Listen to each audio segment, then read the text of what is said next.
Adajon, meni hayotimning narxi nechi pul? O'g'lim, seni bu savolingga javob berishdan oldin senga men toshni beraman. Buni narxini bilib kelsang, men sen savolingga keyin javob beraman.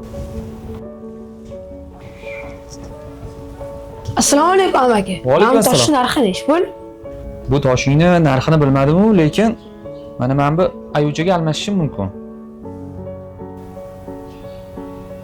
Qiziqqaning uchun aytaman ukam.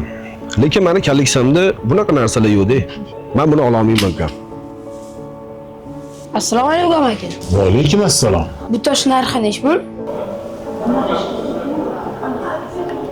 Bolam, men ko'rgan brilliantlarning ichida eng noyob ekan bu. Men uchun bu bebaho.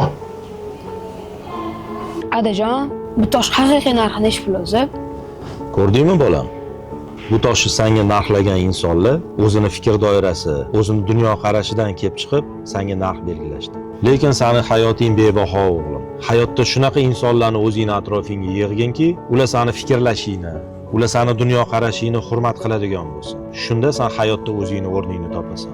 Senga bu aytganlarimni hech qachon unutmayman. Dunyo shunchalar qimmatmi, shu pulsiz zulmatmi?